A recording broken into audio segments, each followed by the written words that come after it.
You're listening to First Paso.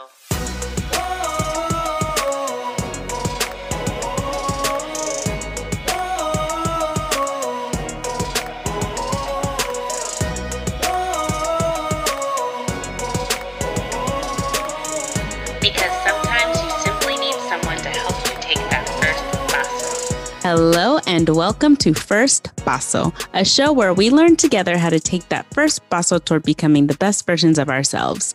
My name is Candace Olushala, and today is a very special day because it marks the 1-year anniversary of the launch of First Paso podcast. This has been one of the most amazing years of my life. I have enjoyed getting to not only share what's on my heart, but share the stories of so many people and allow those stories to shape you and me on these pasos that we have to take throughout life. So what I thought I would do is roll back the clock a little bit and showcase some of the highlights from the top 10 most listened to episodes this year.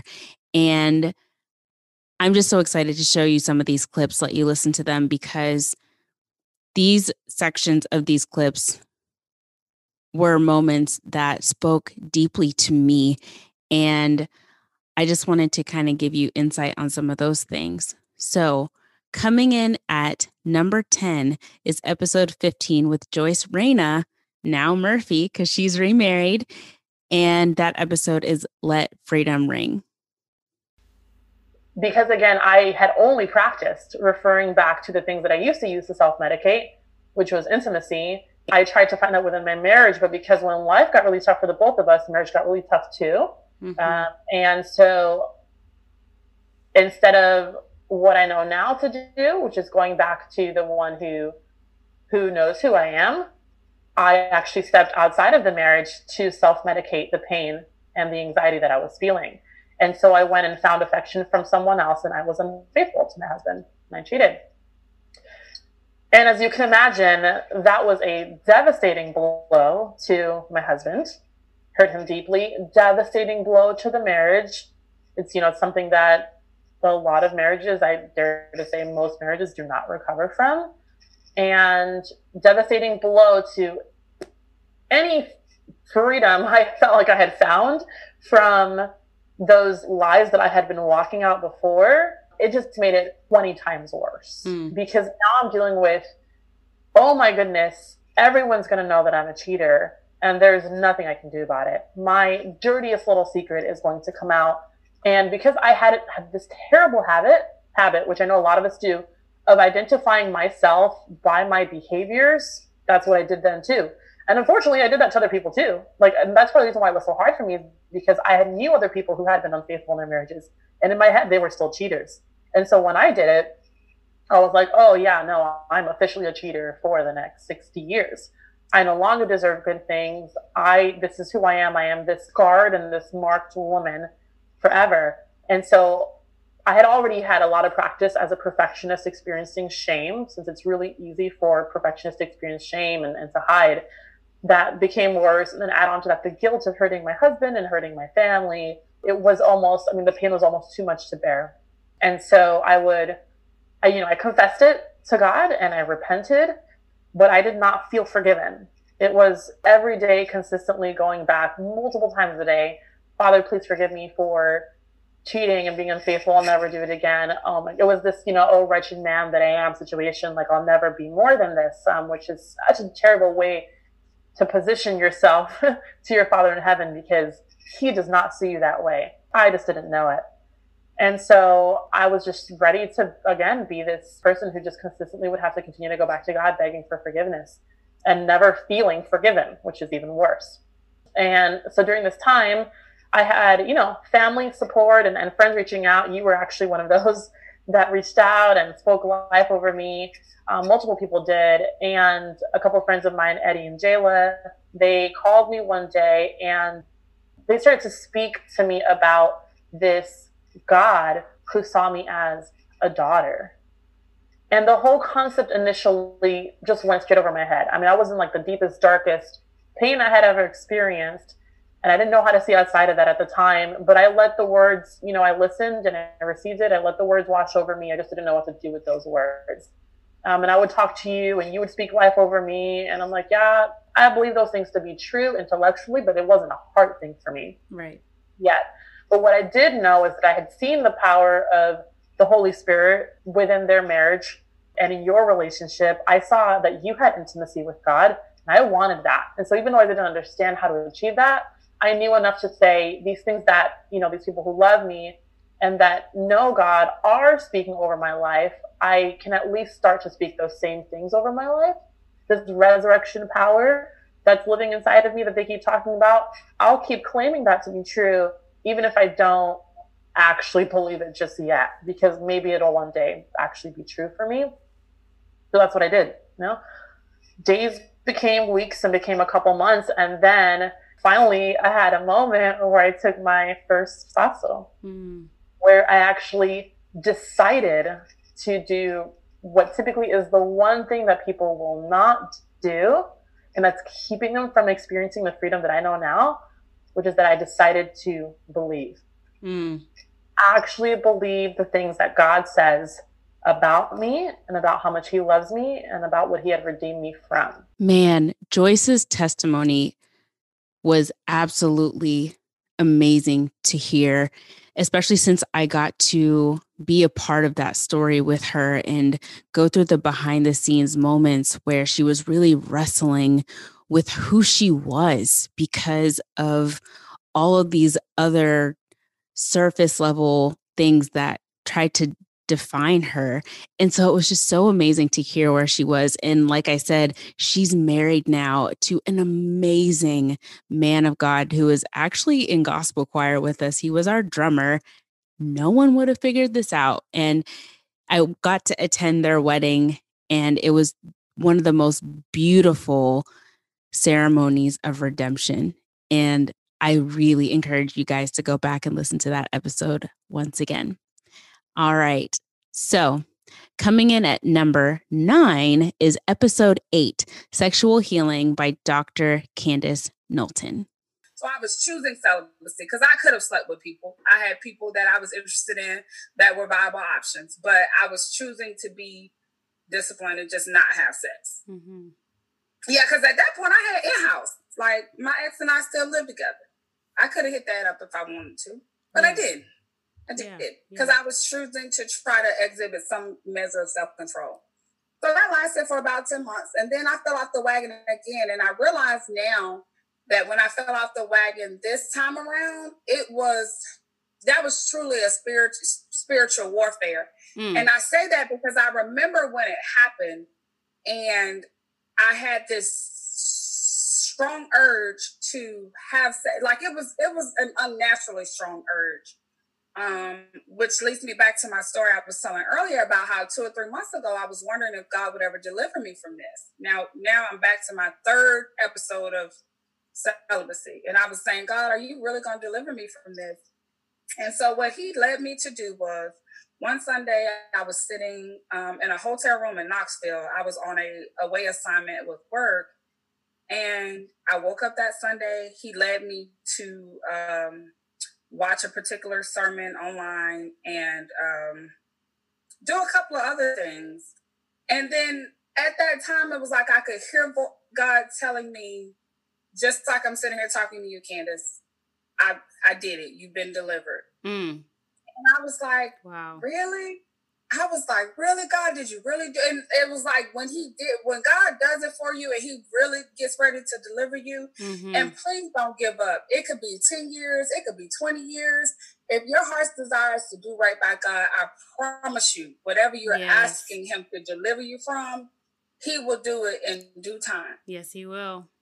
And he will make it so to where and he does it in his own way so you can know that he did it. Yeah. Because I heard him say it, but then I was kind of still questioning it, right? Yeah. But I heard it. I knew it that time. And I went to work and I was working at this facility where we go to it's pretty much like an AA meeting. And we normally, as professionals, medical professionals, we just sit in and listen. And so I'm sitting in the middle of this, everybody's in there talking about their drug addiction or alcohol addiction or whatever. And literally I hear God tap me on the shoulder and say, now I want you to stand up and tell them that you were addicted to sex. And I was like, stop playing, God. I was like, stop playing. Holy Ghost said, what? Right. I was like, do what? I was like, bro, you tripped. You wilding right now. Right. Come on with that. And he was like, Candace. And and so I teased that I talk to God just like I talk to regular people. And so I'm talking to God and I'm like, God, now come on, man, you can't be serious. And he was like, Candace, I'm dead serious. Do it. And I knew because he had told me, I'll be honest, because I was so grateful, though I was scared out of my mind, because I was so grateful that he confirmed that he delivered me, I did. Yeah. I did it. I was scared. I was petrified, but I did it. And it was so funny because after I was thinking to myself, I was like, now God, these people don't think I'm crazy. They got real struggles. They battling with drugs and alcohol. You want me to say I was addicted to sex? Yeah. They gonna laugh me right out of this room. Right. And each and every last one of those people came up to me after that meeting and said, I'm so glad you stood up and told your story. Because so many people see people like you and they think you have it all together. Yeah. And that let us know that, hey, I'm not the only one that has things that I have to work on. Mm-hmm. Yeah. So it was such a blessing. Truly a blessing. And it's funny because, of course, when you really profess what God will have you to say, then the devil will come back. And like 5 minutes later, when we walked out the room, he was like, oh, you're going to get in trouble. You shouldn't have said all that. And God sent this. It was a nurse that would work there. She was always smiling, so sweet, but she never would talk much. And she walked by me and she heard me over saying something. She asked me what happened. And she said simply to me, quietly, she put her hand on my shoulder and she said, you overcome by your testimony. And the scripture says it says something to the tune of basically we defeat the devil by our testimonies. Yep. And I literally broke down crying right there in the middle of the doctor's office.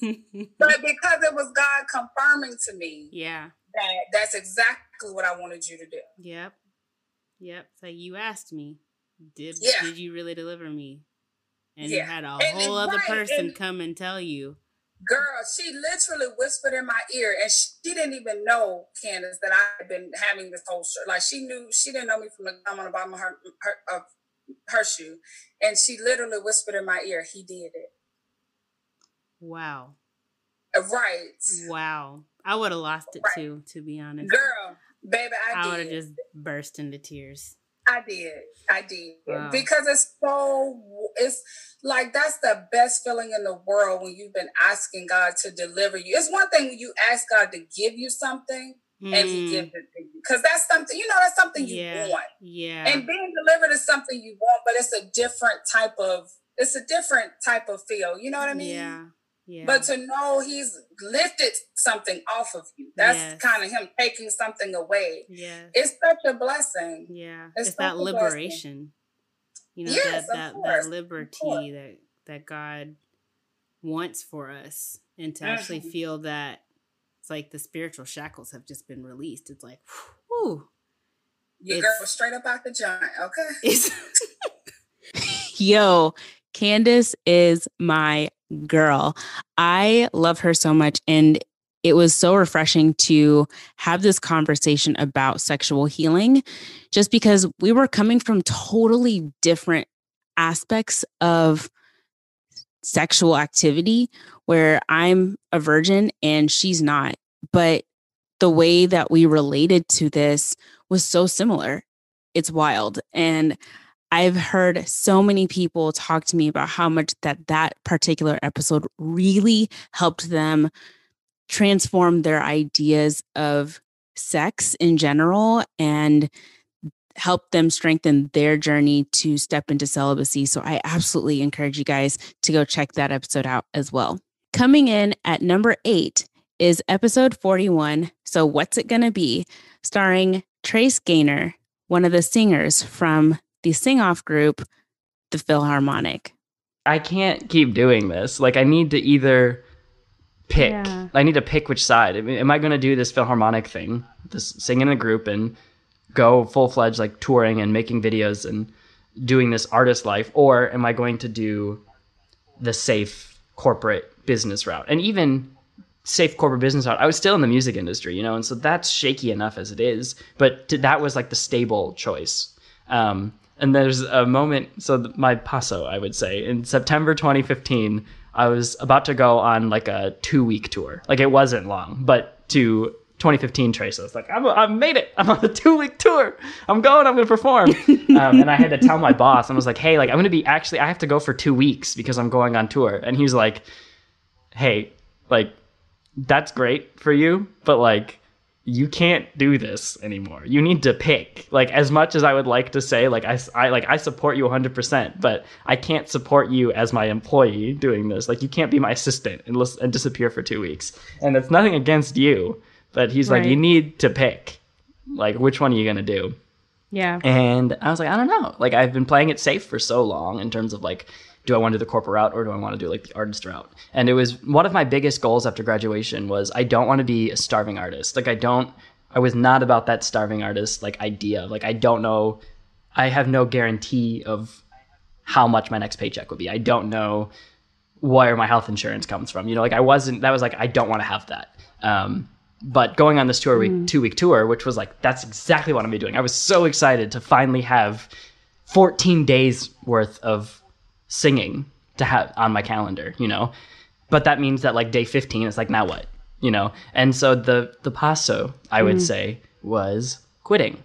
And I was not, I said, and it's just like no bad blood. It's just like, hey, like, this has been great and I'm glad I got to try this like a corporate like assistant life, but I think I need to take a paso towards freelancing and like being in the Philharmonic and seeing what happens and what comes from it. And yeah, it was a few months later we were in Pitch Perfect 2. So luckily it worked out, and even just the 10-second cameo in Pitch Perfect 2 opened so many doors for us in the Philippines. And then from that, it was a whole different ball game after that. And I don't know if that would have happened if I stayed as the assistant and I would have climbed that corporate ladder and gone and worked for a record label or gone and worked on the corporate side of things somewhere else. But there was a point where you have to be like, which direction am I going to go?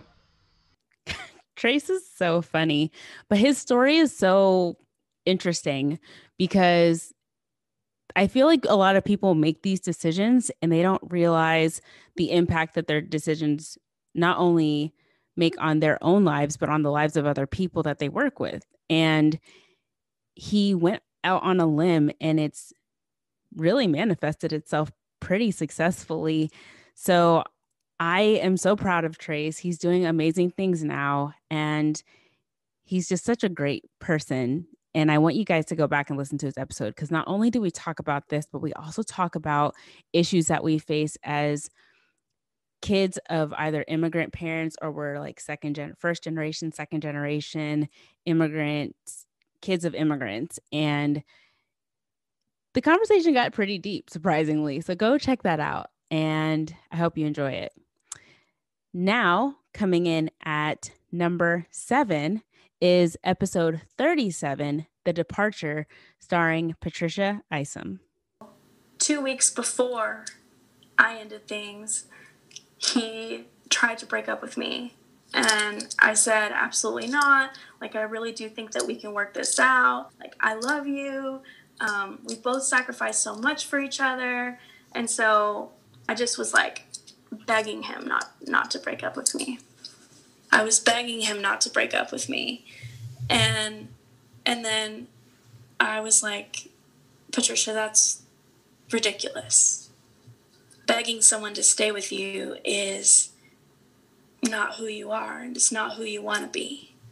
So I officially ended things a couple weeks later, like I said, and I was broken, completely broken, shattered.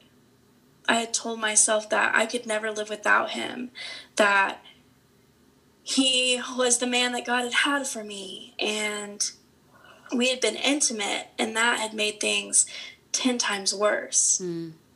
Intimacy in that way creates bonds. And so I was completely heartbroken, even though I knew that I had to make that step. Man, Patricia's story is so vulnerable, and a lot of people really were affected by this episode because so many people, especially women, oftentimes feel trapped in relationships that are not healthy, and they convince themselves, you know what, I'm just going to push through. I'm going to make it work because I've put in this time. I love them. They've said that they love me. And deep down, they know it's not right. Maybe it's fear. Maybe it's pressure. Maybe it's just not knowing if anything else is going to come along. So you might as well stick with the one you got. And it's so not worth it. It's so not worth it. Patricia's still learning and she's still growing, and her testimony was just so impactful for where she was, where she is, and where she's going to be going. So I hope that that episode is one that you revisit and take some of those lessons with you as well. Now, coming in at number 6 is episode 2, The Dark Ages Part 1, and this topic was on the topic of George Floyd's death. I don't have anything else to say. At least not right now. I'm tired. But I'm hopeful. This is one of many conversations I'm sure people are having or thinking of having. And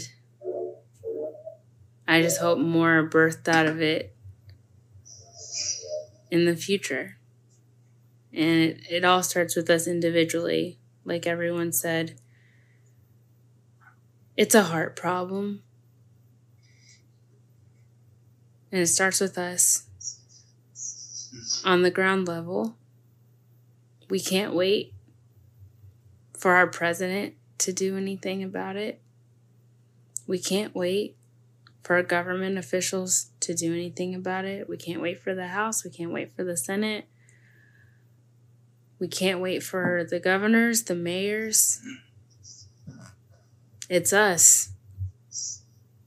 We're the ones who see it. We're the ones who sit in it. We're the ones who have to seek it out every day. Every day, if we're not uncomfortable even a little bit, especially right now, we missed something today. We missed out on an opportunity today. We should all be a little uncomfortable right now. Sit in that discomfort. Not necessarily to figure out how to be comfortable, but just to let that discomfort marinate, knowing that in doing so, we'll get to a space where love can truly abound. I think that's all we have. So, whoever decided to sit through this long episode, thank you. Thank you if you chose to sit and listen to every perspective on every spectrum of the rainbow.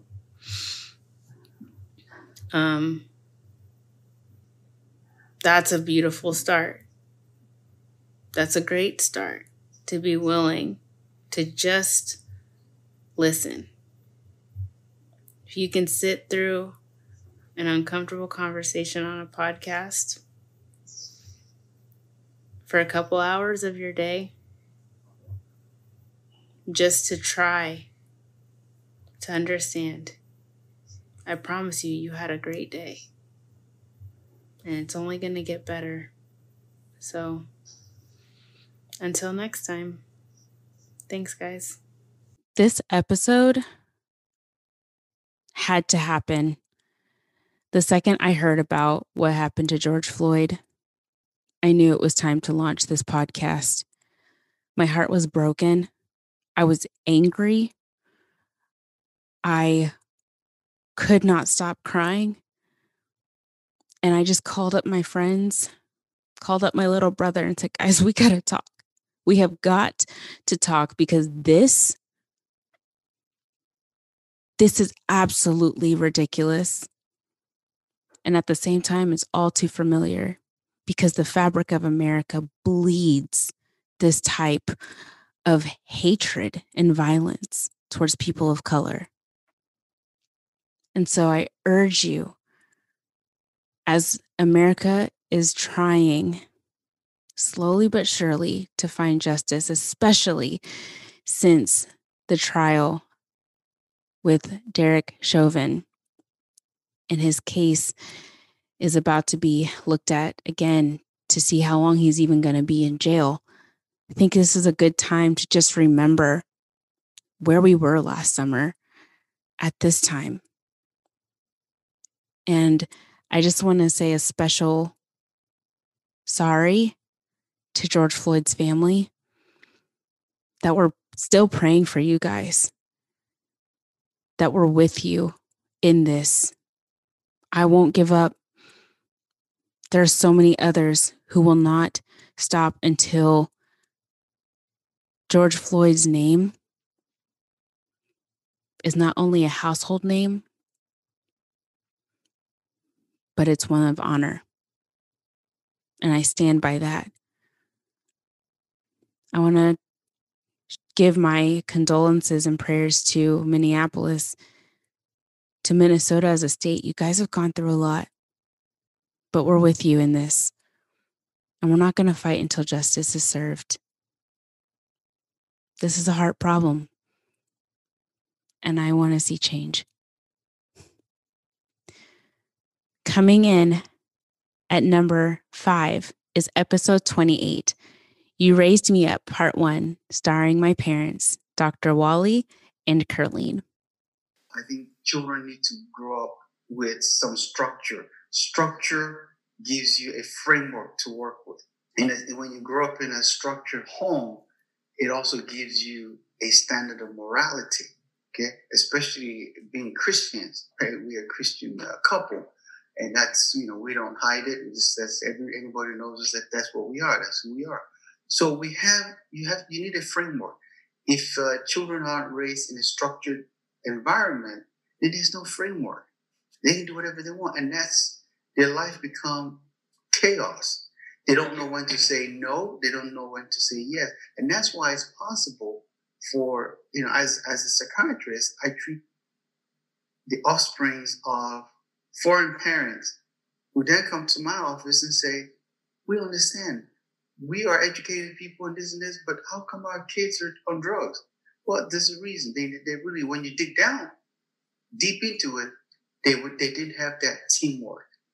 And so your mother and I have always been a great team. If I could say, if there's one thing about us, we have been an amazing team. We complement without telling the other one what to do. We automatically just, if she's doing something and something needs to be done, I'll do it. If I'm doing something and she needs to do a certain thing to make sure everything else goes good.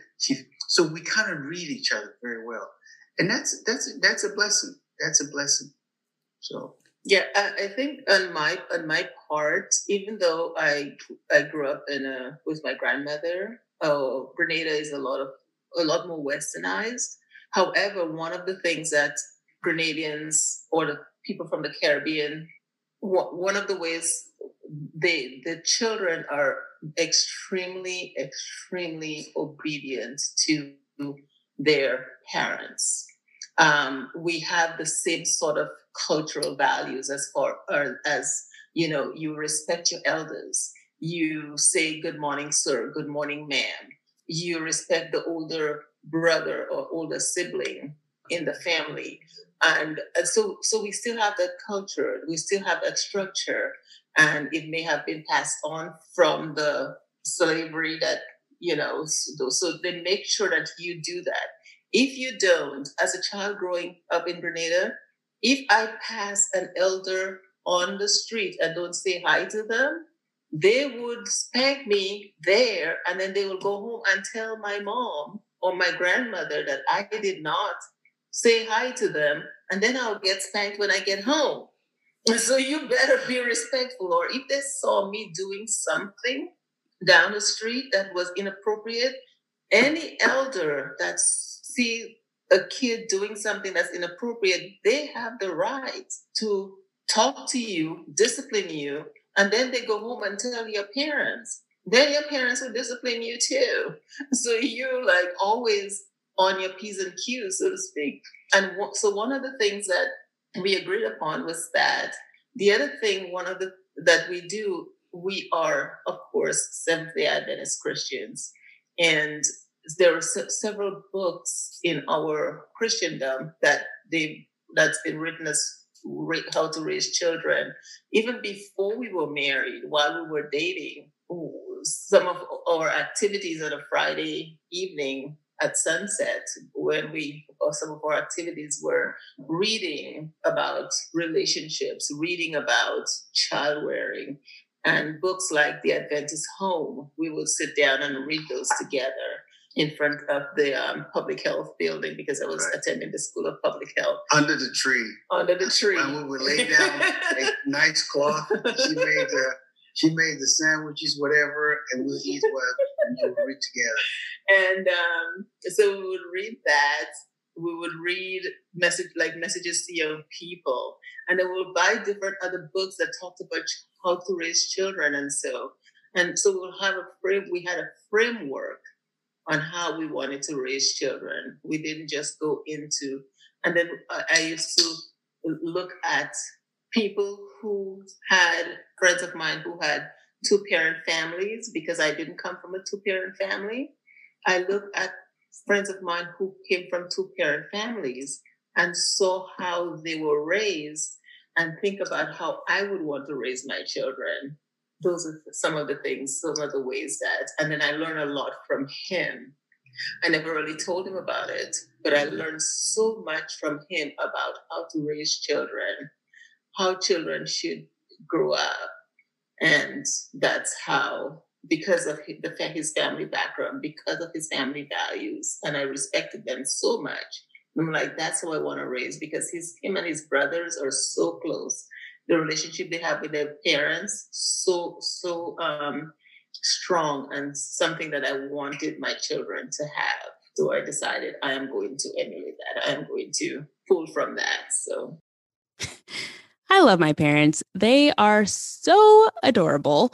You've got to listen to them tell a little bit about their story, because it is just so cute. And honestly, my brothers, Kevin from Pentatonics, as you guys know, and my little brother, Kellen, who's in medical school.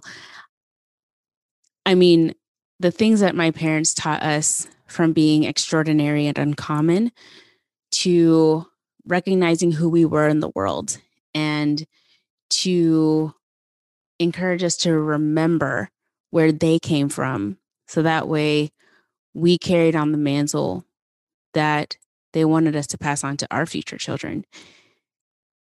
I am thankful for their example of hard work, dedication, love, respect, a fear for God, a love and passion for each other, and just being fun and being literally best friends.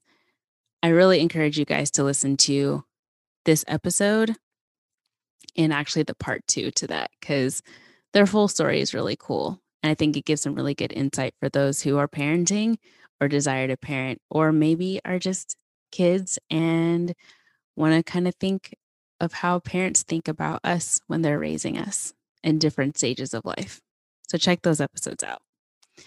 Coming in at number 4 is my very first episode, La Positividad, starring me. And now we might be physically distancing, but we have the opportunity to, what my friend Dan Ram always says, socially enhance. So you can create tighter bonds and really take the time to have quality conversations with people during this time, and catch up with people you haven't spoke to in a while. Be thankful for that. You may be away from your friends, but praise God you have a cell phone, you have Snapchat, you have TikTok, you have IG, Twitter, Facebook, WhatsApp, so many different outlets to connect. Because let me tell you, if this was 15 years ago or pre-2000, I promise you, because I remember what it was like during Y2K, you would go crazy thinking of how to connect with someone and it not being as readily accessible to you. So be thankful that we still have ways to connect with each other. And you may finally have the opportunity to work on specific projects like me doing this podcast, wanting to start something new and really take those lifestyle changes seriously, or eating healthier and exercising more consistently. Be thankful for that. If you are religious, you may get the time to spend with God that you've really been needing in your faith and your relationship with God. If that's really important to you, or if you desire to start or grow your relationship with God better, you have the time now. Be thankful. You may have more time to be outdoors, getting fresh air. You might be able to journal your thoughts and feelings through this crisis as much as you want. There's more people recovering from coronavirus than there are dying. And we're all going to come out stronger because we made it through this crisis together with a sense of unity across the world. And if we're living one more day through this, especially if you had coronavirus and you've actually recovered from it, we can count our blessings. We can be thankful. So while, yes, many things can look horrible, they can look scary, anxiety-provoking during this time or any other time that crisis hits or things are sad in our lives or just downright frustrating, while all those things can happen, there are many other things that we can look forward to or experience in the now, in the present, that aren't so scary. So what we shouldn't do is bottle the negativity. In fact, we need to speak positivity into existence, even when we don't feel like we have anything positive to say and believe in the moment. If we do that, then we can help ourselves to eventually believe it and receive it as our reality. So I encourage you to speak the positivity you desire in the world, in your world. And don't just speak it in your head, but speak it aloud so you audibly hear it coming from your own voice. Be your greatest encourager through life's storms. Because why not? You're with yourself all the time. You might as well be as positive around yourself as you can be, right? Such a nostalgic episode for me. I was giddy to start launching, and I just wanted you guys to get to know who I was. And especially since we had been in the pandemic for a couple of months, I thought it was really important to address a question that talked about positivity. I think we've been through the ringer, y'all, with the pandemic, and it's still going. We're not done. There's still vaccines to be had. There are countries that are struggling to get vaccines, and poor India, people are dying in droves, and Brazil and other countries are just really suffering still from this horrible, horrible virus. And so I just wanted to bring some encouragement in that moment. And I hope you guys go back and listen to it, because you'll understand the heart of why I do what I do with this podcast. And it's just a little glimpse at who I am, what I believe, and what I hope to provide to all of you moving forward in this venture together. So, coming in at number 3 is episode 18, Running in Place, starring my dear friend, and he's like a big brother to me. He's actually my brother's best friend, Dan Ram. Well, let's try to break it down into a few things, because I seek or I desire that this not just be a philosophical response, but something tangible, something practical that people can work with. All right. So here are a few things. I think gratitude plays a massive role in how we see the world. Yeah. And so practically, a couple years ago, when I was living in Ireland, when I woke up to a gray, miserable, cold day, day after day after day after day, when all I love is sunshine and beaches and glorious skies, and I was getting the opposite of it, I realized how negative I was turning. And so instead of focusing on the weather, I would find 3 things to focus on that I was grateful for. Because I just wake up in the morning and look out the window like, oh, another dreary, gray, rainy day. Yeah. And I was like, all right, I'm not going to think about that. Here are 3 other things. And so initially it started by speaking it out verbally, like I am grateful for. And I would sometimes struggle to find 3 things. And now it's become so natural that it's not just in the morning. Like, I think throughout the day, in every situation, I'm going, okay, I am seeing the gray sky, but what else can I see in the situation? And it started off by trying to ignore the morning gray sky, but now it's in every situation. Whatever happens, I'm like, okay, what are 3 other things that are positive here? Not that the gray sky doesn't exist, but there's also good that exists. So that's the first practical thing. The second practical thing is I am surrounded by good, wise people. And I have learned that when my perspective, when my version of a story is not positive, if I share that with someone else, they often will enlighten me or challenge me to see another side to the same story. Yeah. And so I have cultivated good friends that, whether it be a nightmare that troubles me, whether it be a situation that challenges me, whether it be a person that frustrates me, if I just share that with a friend or a parent or sibling, most often I feel better about the situation than before. Most often. Yeah. And so practically, that also helps. So cultivate those friends that don't feed into the negativity, but will force you to think differently about the same situation. Wow. Or to think differently about yourself in that same situation, if not the situation itself. Yeah. The third thing, practically, is I just tell the story differently, right? So today, before we got onto this podcast, I confided in you that I failed at my workout session. I am religious about my workouts. I have seen incredible growth and progress in my workouts. I am in better shape now than I was, I think, the previous 20 years of my life. And so in many ways I am winning, but today I failed, right? I could not finish without a break the final set, which was 25 burpee squat jumps, right? It's something that last week I was able to do, but today I could not do. That is version 1 of the story. Here's another way to tell the same story.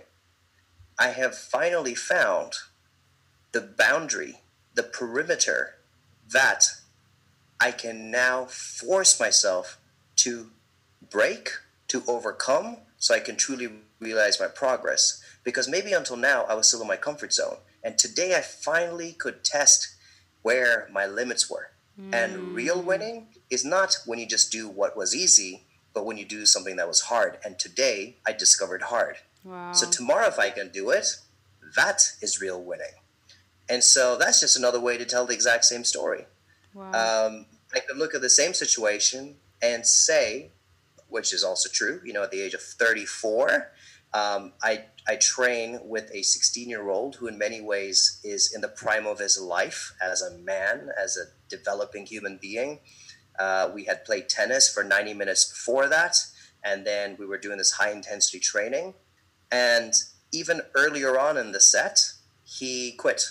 He couldn't keep going. Also, there isn't a single 34-year-old, 32-year-old, 28-year-old, or 25-year-old in this neighborhood that trains every day, let alone at the level that I train. And so another story to say is, I'm good. It's, today I had a heart that was beating. I had a body that was functioning, and I was able to push myself to the limits. Today's a good day. Wow. So it just depends how the same story you can tell in very, very different ways. And so for a moment, when I think at burpee 9, I just really, I could not feel my legs. I was like, oh, I'm failing. And then immediately you tell yourself the other story. So that's practically what I do. I just go All right, I heard that story. Pause, rewind. Dan, tell yourself another side to the exact same story. How else can you see this? How else can you interpret this? And I think that's where that positive mindset starts coming in, and you start going, what is the other side to this coin right now? And that is in every situation. I have had that mindset when I felt that I couldn't go on with life. I have felt that mindset when I have struggled repeatedly with certain issues that I feel like I am a victim and not a victor. Wow. I have seen that other side to the coin in situations that have broken my heart. So I'm talking in the worst of, you can still see another story. You just have to tell yourself to get there. So those are three things practically you can do. There's a bunch of other stuff as well. I firmly believe that having a healthy body also leads to a healthy mind. I also firmly believe that what you put in your mind and what you put in your body, literally the food that you eat and the thoughts that you allow in your head, affect how you see the world, affect how you see your life. And so I'm intentional about those things. So there's a bunch of other tips as well, but let's leave these three as things that I do constantly. And just to let you know, people who are motivational need motivating too. People who encourage others need to be encouraged as well. Yeah. I just think I have learned how to do that for myself. And it's totally fine to lean on others. After all, the second tip I gave did involve other people.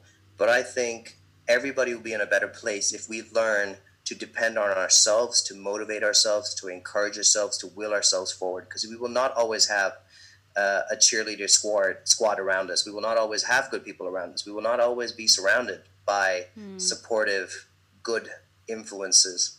Sometimes we just have to tell our own story to ourselves differently. Sometimes we just have to think about three things we're grateful for when there's no audience, when there's no one to hear it, when there's no paper to document it. Just in your own mind, for yourself, you tell yourself three things you're grateful for, and you motivate yourself.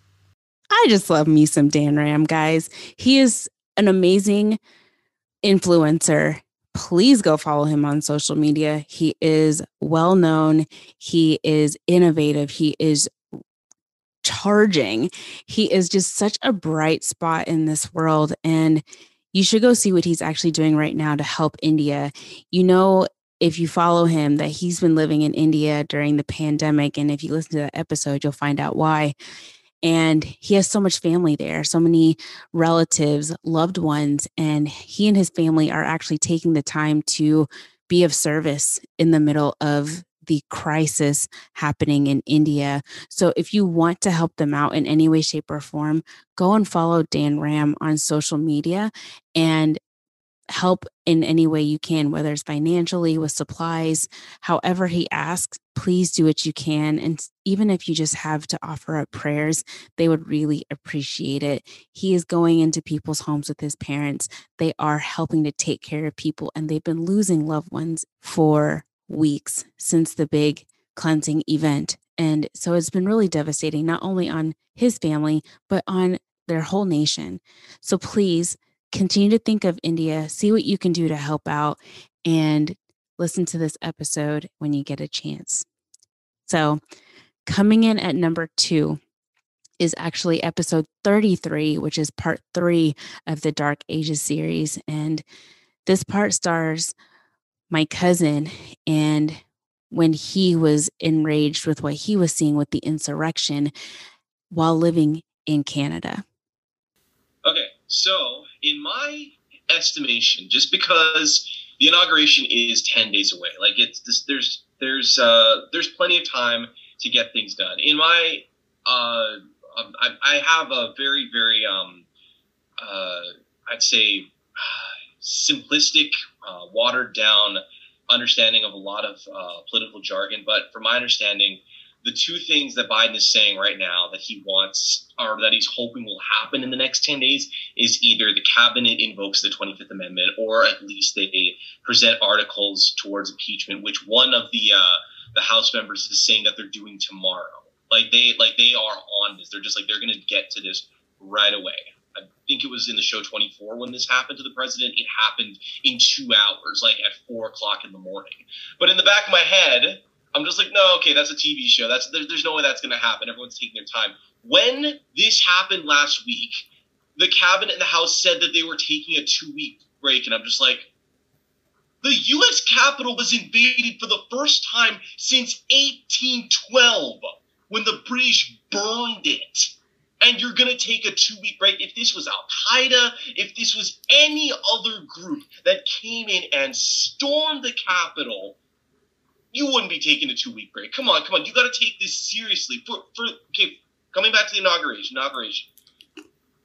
Alex is 100% right. 100% right. We don't need to be spending money on this. We don't need to be going all out, super, super excessive with these things. Honestly, give Biden a Bible, do the inauguration from the Oval Office, live stream it on Facebook, and everyone can just go, woo, we have a new president, woo. Like, all of this stuff out in the open is not necessary. And it actually reminds me of what happened when Obama was elected, which was 12 years ago. 12 years ago, when Obama was coming to his inauguration, and he got out of the car with Michelle, and there was a big open sidewalk, and he's waving at everybody, and he just had this big smile on his face, and like the crowd was excited and whatnot. And I looked at, I was watching this. I was like 18 years old, but I was thinking to myself, please do not be another JFK moment. Like, I was just thinking that like there was a faction of the world that was so angered by what had just happened that they decided they were going to take matters into their own hands. And Obama kept walking. He kept walking. He made his way to the stage, and I was just thinking, please God, please don't take this moment away from so many people who have waited years. They've waited years to see a black man go up on that stage and assume the presidency. Don't take this moment away from us. Now more than ever, I fear the danger of that situation for Biden more than anything. So yeah, if it's not safe and Trump's already said that he's not going, then what is the point of going through all these motions to make this happen? If we know that there's already tensions are so high, the danger is real, and there's a global pandemic happening. If there's so many strikes against this actually being a positive thing, why are we putting all the time and money and the effort into making it happen in the first place? That's my 2 cents. Guys, this episode still gives me chills to listen to. I, again, grabbed friends from all over the United States and, again, even Canada, just to get a perspective on how people within our nation and outside of our nation of America are processing what actually happened on January 6th, 2021. It is amazing how there is still a divide in what we all witnessed as a terrorist attack. And that some people want to say it was like strolling in to see a tour of the Capitol. I've never been a part of a tour like that, and I know you haven't either. And so it's a shame that there are so many people fighting against what we all witnessed. This is a threat to the United States government. It's a threat to the people of the United States of America, to anyone living here, anyone even passing through. It's a threat to this nation that we would even call what we saw anything less than a terrorist attack. But it's important to have the conversations. It's important to be honest. It's important to share your experience and also listen to the experiences of those that you don't agree with. It's actually crucial that we do that. And so I hope you go back to listen to the full Dark Ages series. That's episodes 2, 3, and 33. And we'll keep having them because this is a continuous issue in America. So we're going to have to keep talking about it. And I hope that as we have more and more Dark Ages series, that we start to see some light somewhere. And of course, coming in at number 1 is episode 32, A Whole New World, starring my big brother, Kevin Alushula, the beatboxer of Pentatonics. If this is where I currently am, and you did it and you did it and you did it, then why would I not be able to do it? Sure thing. Exactly. So it was really cool. It was cool seeing you in front of me kind of lay that path on being really good at what you do, but it's because you, one, put in that time that most people don't see you putting in. They see the final product, and then they're like, wow, you're just a genius. You're like, I'm tired though. Like I'm exhausted. I've been doing the little things, working on the minute details behind the scenes, and I'm only coming up to the surface for you to see the products that I've been working under the surface on for a while. 100%. And that it's okay. Like, I think I learned from you that it's okay that it takes time. 100%. It's like for you, like what would be, I mean, that's things that I learned from you or that I saw, but what for you would be the lesson for other people to get from your story? Well, what you just said, I think it's about having a long-term vision for what you're trying to do. Because I think similarly to you, once you found your passion for academia, okay, that means you're probably going to start from the bottom in a way, because there are certain things maybe from high school you didn't so solidly or foundationally learn because you weren't taking the time, right? And now you have to learn that foundation. That's exactly how I feel about music. Once, as I believe, God enlightened me that I was supposed to be a musician, and that was at 20 years old. I mean, it was so clear to me that God was calling me out of a life of medicine and into a life of music. And now, I'm 32. But the person you're seeing now at 32 who arranges and produces and sings and plays cello and saxophone and plays piano and is part of this band, that is nowhere near to where I started. Wow. All I could do was kind of play cello. I was out of tune a lot. Whenever I beatbox, that's straight up facts. Oh my gosh, all the time. What? And even now, even when I'm on stage, there are times where I'm out of tune, and that's fine. We're human. But that I wasn't that person that really practiced. I just kind of did music because it was fun.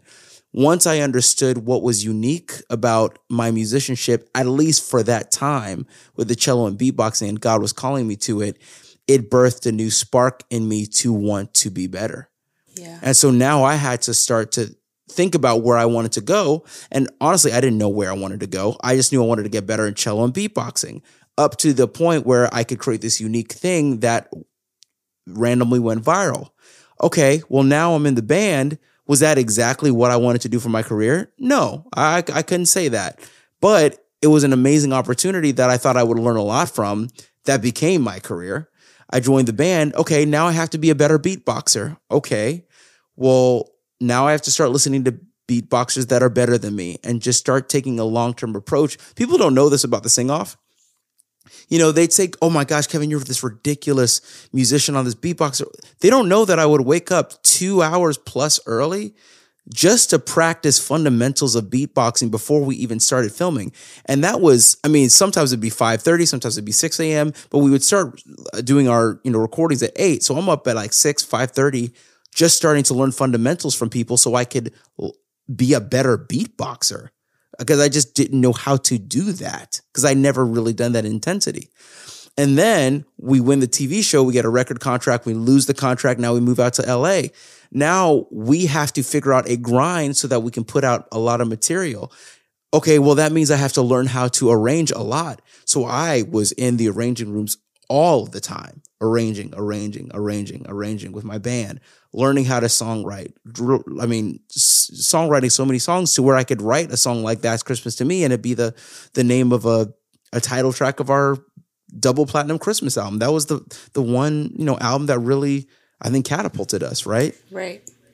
Oh, now I have to learn how to perform. Okay, this is that. Okay, well, now it's 2015. I probably should learn how to sing, because I'm realizing that when I'm now doing cello beatboxing music and people are liking the album that I put out called the Renegade album, they're saying, that's really cool. Can you sing? I was like, I haven't really sung before.